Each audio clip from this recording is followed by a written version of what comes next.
Ángel Fernando Cáncer y Jaime Rasky los conocemos sobre todo del mundo de la ciencia ciudadana.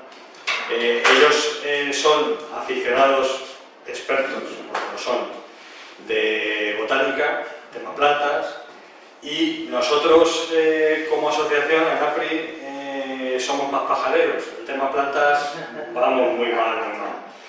Entonces ellos nos ayudan siempre con las identificaciones, nos ayudan a nosotros y ayudan a mucha gente, porque ellos sí controlan de esa faceta.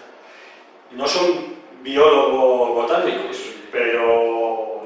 no tienen... Bueno, Ángel ha trabajado en línea toda su vida. Claro, Ángel ha trabajado en línea en tema de...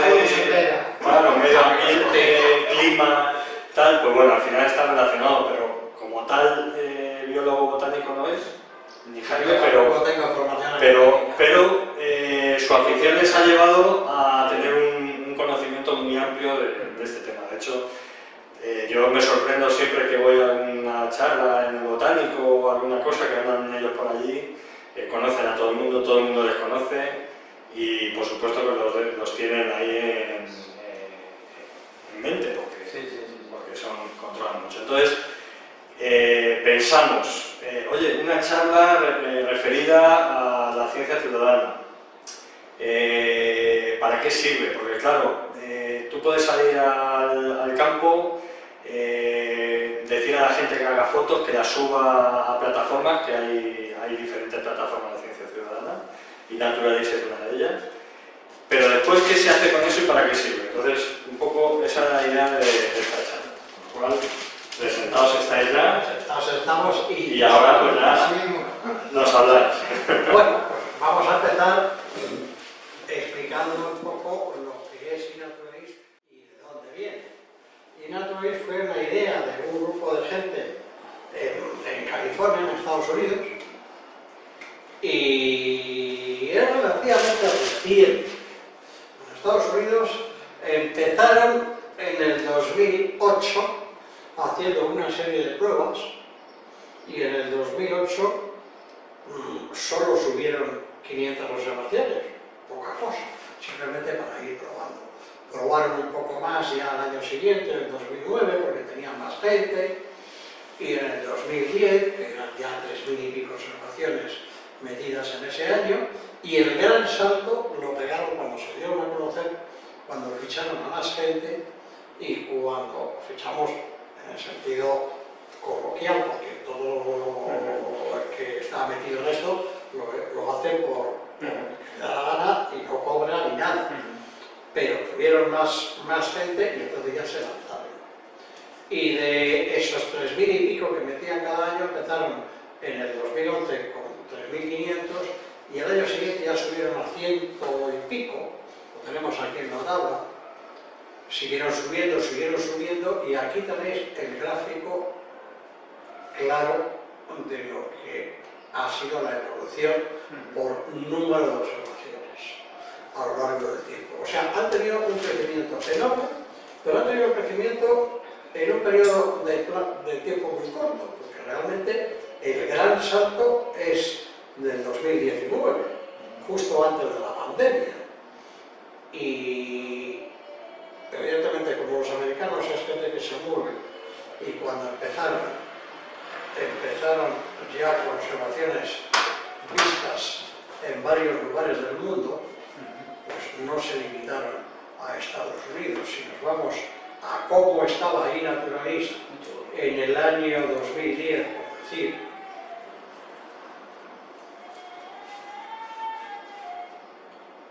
lo tenemos en esta pantalla. O sea, aquí estos señores, básicamente americanos, porque si vamos también a la lista, había solo 63 personas que estaban en eNaturalist, pero esas 63 personas sacaron fotos de Estados Unidos, sobre todo de las dos costas, la oeste y la este, algunas de Europa y algunas desperdigadas por el mundo. ¿Ustedes hicieron todo eso? ¿Verdad? ¿Con 63 personas que...? Sí, 63 personas. En ese año subieron 3.000 y pico observaciones. Hay gente que viaja, gente que por una razón o por otra pues tiene oportunidad de sacar fotos de naturaleza, de todo, ¿eh? Sí, no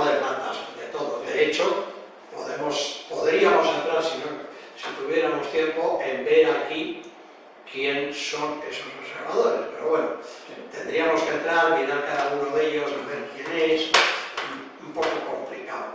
Pero ya nos hacemos una idea. Era una cosa americana, pero con proyección internacional. Pequeñita, porque la biodiversidad es mucho más grande que esto. Pero, Bueno, tampoco son tantas fotos. sí, Las fotos Bueno, no sé. para un año entero. Un año entero, sí, bueno, gente que se dedique a esto y que se vaya el fin de semana a hacer fotos, a que se los hacen bien. Estamos subiendo ahora 30.000, entre 30.000 y 50.000 por persona. Claro, o sea, esto Nosotros es ahora. Por nada persona, en comparación pero que están metidos. con lo que ha venido después. Sí. Si nos volvemos aquí, vemos, crecieron, pues en el año 2012 ya metieron 100 y pico mil observaciones y empezaron a llenar el mundo de observaciones, Todo aquí. porque no es solo América del Norte, es toda América del Sur, es Sudáfrica, empezaron a enganchar gente por allí seguramente, engancharon más gente en Europa, engancharon gente en la India, naturalmente en los países donde la gente puede dedicarse a estos rollos. Sabéis que tenéis aquí agujeros importantes porque poca gente va a la Amazonía a sacar fotos y nadie va al desierto del Sáhara, que está vacío y seguirá estando vacío también a fecha de hoy. Pero vamos, ya empezaron a llenar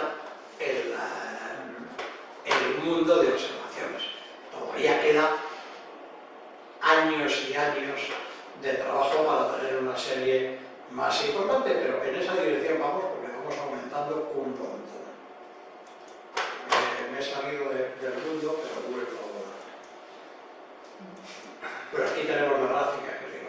Esta es la situación del mundo. Bueno, ¿qué ha pasado en España?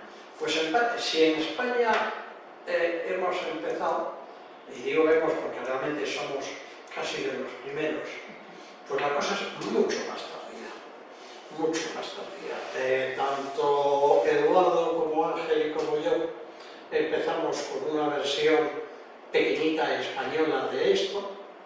Al poco tiempo nos dimos cuenta de que el mundo es mucho más grande y que es mucho más importante relacionarse con todo el resto del mundo, que nos puede ayudar a identificar cosas o que nos puede dar información o que, si vamos a Portugal, nos permite ir a ver lo que hay en Portugal, y pasamos a iNaturalist, que es la que conocemos hoy.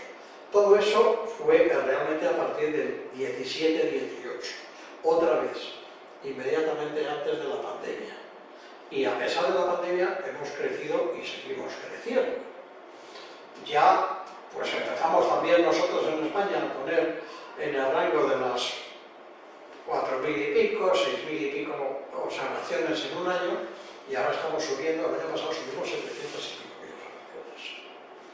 Y además de eso, o más importante que eso, si queréis, es que si al principio pues era poca gente, en el 16, en el 18 eran 4.000 personas, y ya había crecido un montón, en el 22 somos 17.000 y pico personas.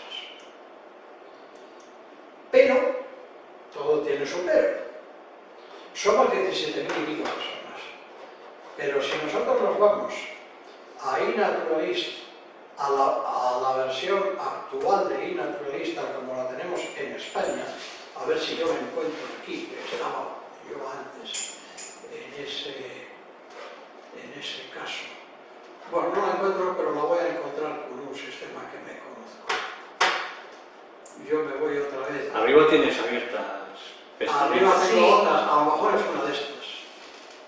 Ese no. A lo mejor es una de estas. Esta es. Bueno, esta es, digamos, las observaciones hechas o tomadas en España en su conjunto como país político.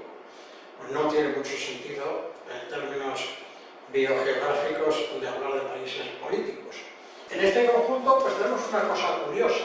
El acumulado de personas son 45.000. Y os había dicho antes, y lo tenía aquí, que el año pasado, a ver, que tengo pasado subimos fotos 17.000 y pico personas. Y el año anterior 12.000.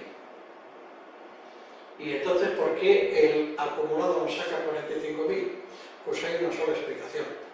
Es que a lo largo de estos últimos años, a pesar de que haya mucha gente, hay muchísima gente que ha estado unas pocas veces, ha subido fotos y luego ha desaparecido. O sea, hay una rotación enorme. Hay una rotación enorme y realmente la estructura del conjunto de observadores pues es muy heterogéneo. Muy heterogéneo. Realmente podemos hacer tres grupos muy diferenciados. Tenemos los primeros de la lista, que son toda gente que entró entre julio del 19 y, bueno, alguno entró un poco antes, en el 17 y el 21. Estos tíos son los que más observaciones han subido, pero con diferencia. Pero un porro, empezando por este señor que ha subido 150 Y don señor, observaciones él solito. y don señor. ¿Por qué? Pues porque algunos de estos, empezando por el mismo Ángel, y no es el único, pues antes de entrar en Illinois tenían una colección de fotos impresionante. Y las tenían en la cartera, y las tenían ahí porque las habían ido acumulando a lo largo de su historia. Y cuando se encontraron con Inaturalist, dijeron, oye, pues mira, las tengo, esto está muy bien para tener observaciones, las voy poniendo. Porque además, ¿para qué se quieren? ¿Y para qué las tienes? Claro. Si no las hagas públicas.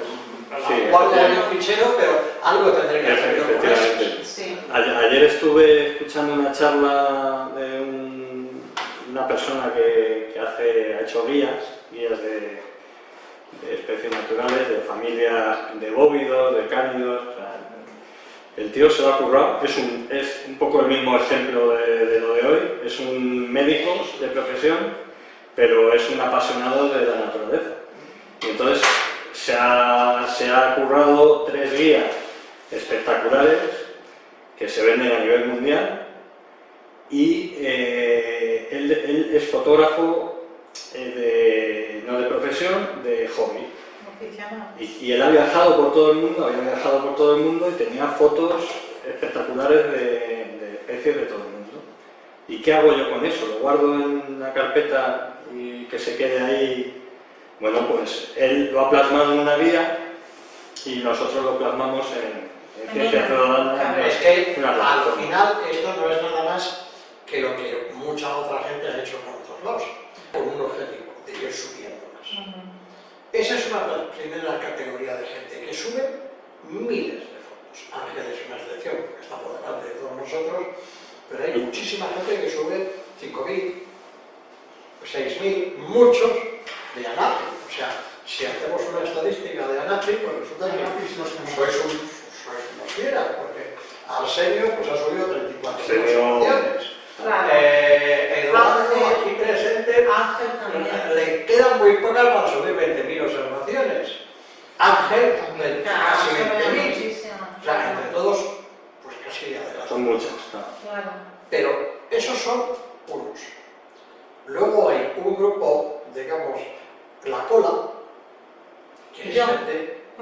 Yo No, soy la bueno, cola. a lo mejor tú estás en otro punto, pero la cola es gente que sube observaciones, pues a lo mejor en un biomaratón o en un colegio Sí, puntualmente. o tal, lo sube, dice, ay, qué bonito, qué divertido, qué tal y cual, y luego, pues no vuelve a subir. No lo utilizas, sí. Entonces, Sí.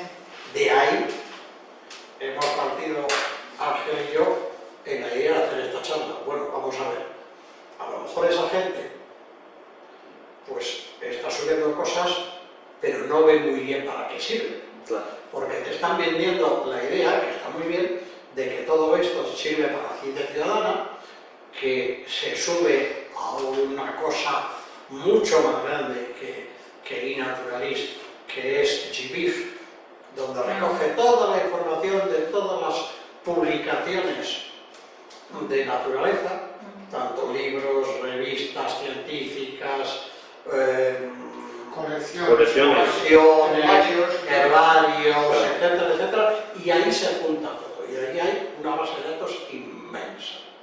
Lo que pasa, para que esto tenga continuidad, para que esto crezca de verdad, necesitamos más gente que no esté a este nivel de 20.000 observaciones en un año, pero que te suba a lo mejor 500, pero que te la suba interesante, porque lo quiere hacer para algo, y que sea algo que le sirva a él, no que le sirva a un supuesto investigador que ya veremos cuándo aparece. Y eso es lo importante. Lo que pasa es que en eso Inaturalist te deja libertad absoluta, no te da demasiadas indicaciones. Inaturalist te dice, las fotos se suben así y así, ponlas de esta manera y luego ya búscate la vida. Porque tienen tantas posibilidades que no son... Quizás ellos lo orientan más hacia el otro lado, hacia el lado ese científico que lo va a poder utilizar. Pero... Sí, pero bueno, es que estamos Puede dar luego a viendo. otras cosas, ¿no? Cuando estás empezando a hacer algo, pues primero lo vas desarrollando y luego dices, bueno, pues ya vendrá alguien que pone un poco orden. Estamos todavía en la época en que, bueno, pues es como cuando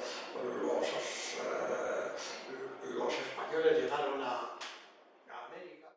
¿Qué iba a ser? No, yo iba a comentar solamente que es que en realidad la mentalidad de construcción de iNaturalist es precisamente para llenar de datos el Big Data de biodiversidad. O sea, no para que los usuarios que están trabajando con esta aplicación les sirva para algo. En fin, el objetivo fundamental es que subamos datos para ser utilizados. No está tan pensado para que nosotros utilicemos. Pensar en que nosotros vamos a utilizar obliga a redimensionar el problema y a pensar que podemos hacerlo. Y eso es lo más importante, porque si hay algo que va a enganchar al final a la gente de ciencia ciudadana, va a ser la utilidad, porque si no es utilidad, realmente acabarán diciendo, bueno, sigo subiendo indefinidamente, pero ¿para qué? Y aún así la herramienta está bien hecha, o sea, está bien, conceptualmente el manejo es sencillo y te permite pues ciertas funcionalidades de filtrados, de si voy a ir a Galicia, saber qué especies voy a tener en Galicia en una fecha concreta. O sea, puedes de lo que hay sacar bastante funcionalidad, pero realmente de forma totalmente autónoma cada uno. Cada uno. Yo matizo un poco lo que dice Ángel. Tienes razón, básicamente es para que luego se vuelque en una gran base de datos. Yo diría que además de eso lo que hacen es que, como saben que puede haber casuísticas muy distintas, nos han dado unas herramientas. Unas herramientas que son muy flexibles, y luego es cuestión de que nosotros las utilicemos todas o algunas de una manera determinada. Una de las razones que cada uno puede tener para subir información se está dando. La cosa no es solo para ayudar a un futuro investigador con nuestra base de datos, es que se está dando. O sea, si resulta que en una zona determinada de Madrid, que se llama, por ejemplo, Cerro Córdoba, hay unas plantas que hay que proteger, pues si tú publicas que esas plantas están ahí, ¿Y dónde están? Eso es lo que quería. tú puedes ir Con coordenadas puedes decir al ayuntamiento, oye, a ver lo que haces, porque aquí hay esto.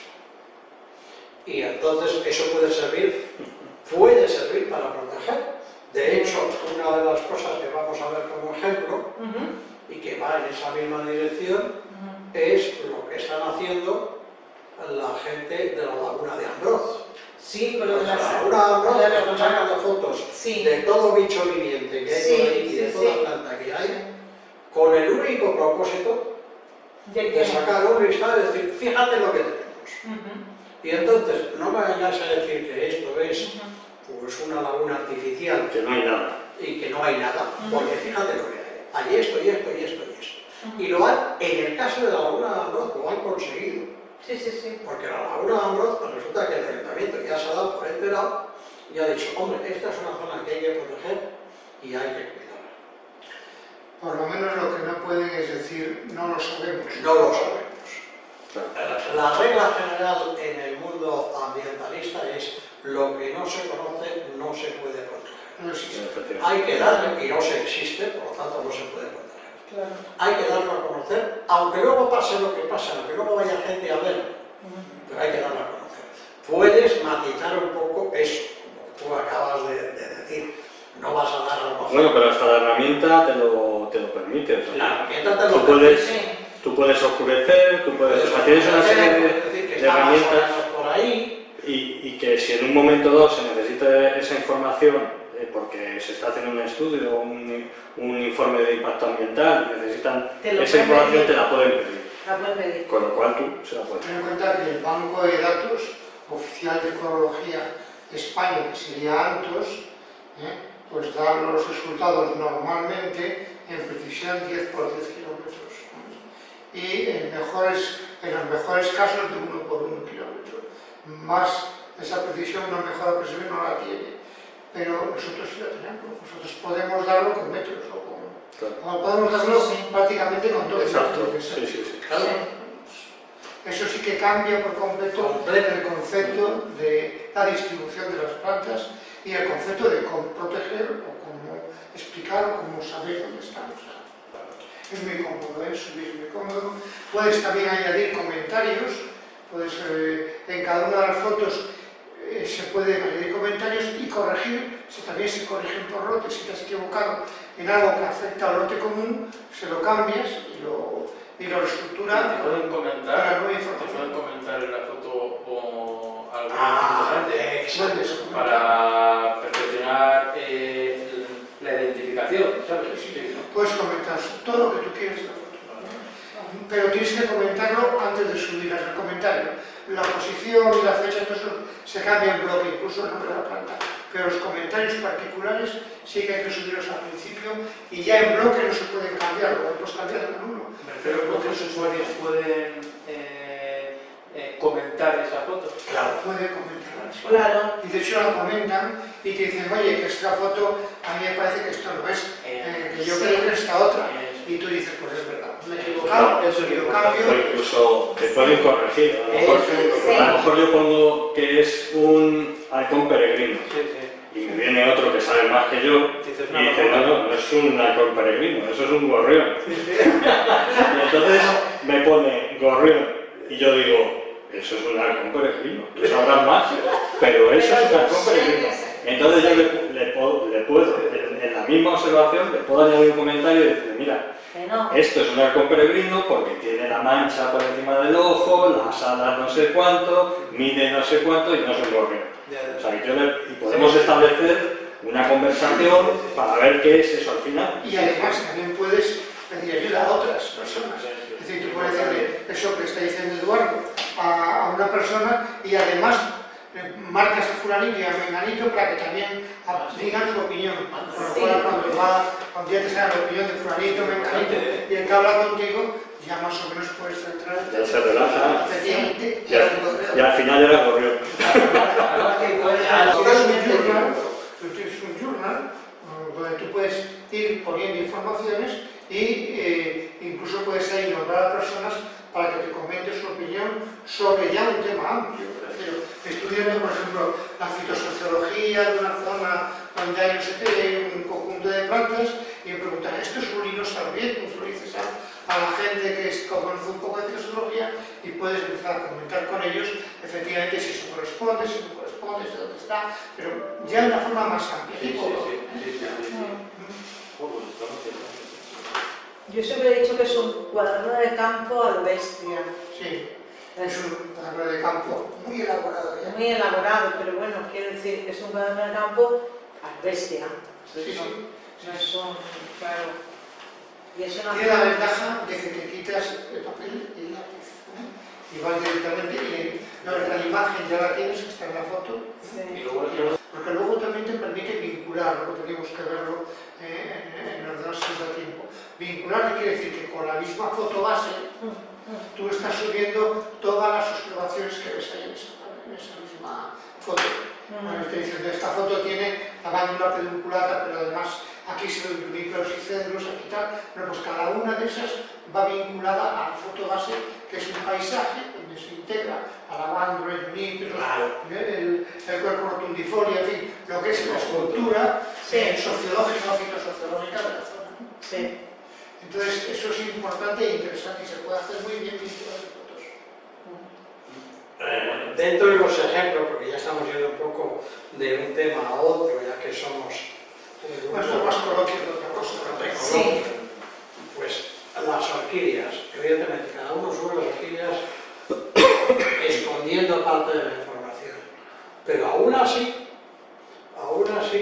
pues alguien, que no importa quién haya sido, en un momento determinado dijo, bueno, vamos a reunir todas las observaciones de orquídeas y vamos a crear una cosa que se llama proyecto, que es un conjunto de todas las orquídeas, todas las observaciones de orquídeas hechas en la zona. Empezaron primero con Europa Occidental y luego la ampliaron un poco a lo que llaman el paleártico, o sea, toda la zona templada norte. Y a base de hacerlo así, de definir el proyecto de esa manera, pues han recogido, no salta muy bien aquí porque tenemos problemas de comunicación, han recogido 300 y pico mil observaciones de orquídeas en Europa y en otros lugares. Que son Más o menos son 740 especies, ¿no? 740 especies, más o menos. Quiere decir que con 740 especies de orquídeas ya tienes un número suficiente como para decir, están todas o casi todas las que yo voy a ver. Aquí puedo analizar estas, puedo sacarme la información, por ejemplo, porque todo esto, sabiendo, no es complicado, pero sabiendo, se puede llegar a decir, vamos a ver qué orquídeas han visto en Navarra. Y te sacan las orquídeas que hay en Navarra. Entonces, si te vas de viaje a Navarra, te buscas esto, ves las orquídeas que hay en Navarra y dices, pues ya sé lo que me voy a encontrar. Y cuando las vea, las puedo reconocer. O a la vuelta, he sacado una orquídea, voy a ver las que hay en Navarra, a ver si son esas.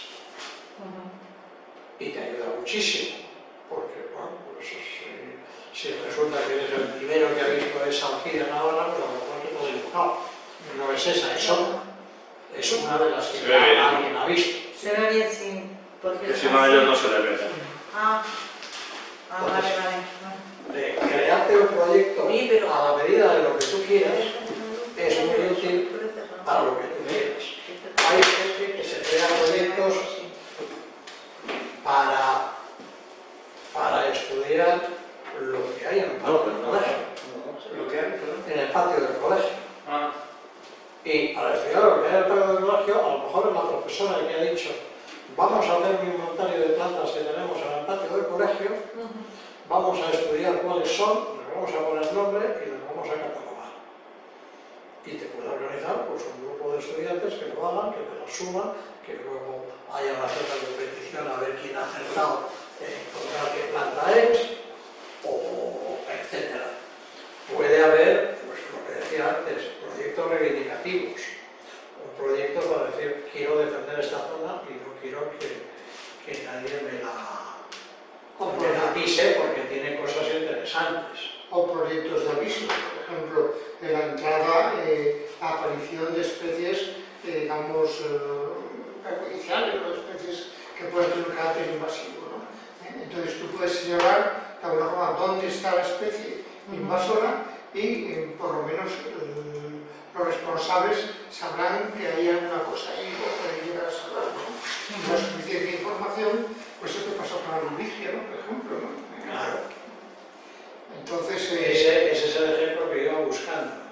No, de hecho hay un proyecto que han lanzado ahora Invaplant, ¿lo conocéis? sí, Sí, Y lo que está haciendo es eso, recoger de forma masiva, pues, donde hay, en este caso, plantas exóticas invasoras, Claro. o exóticas en zonas silvestres. Entonces, claro. Lo que pasa es que ya hemos hablado, Ángel y yo, con la gente de Invaplant, que son por una parte Taxa y por otra parte es el Ministerio, diciendo, cuidado que si queréis llegar a tener resultados significativos de esto, no basta con que lancéis un proyecto, no basta con que hagáis biomaratones en zonas determinadas a buscar cosas, tenéis que trabajarlo mucho más.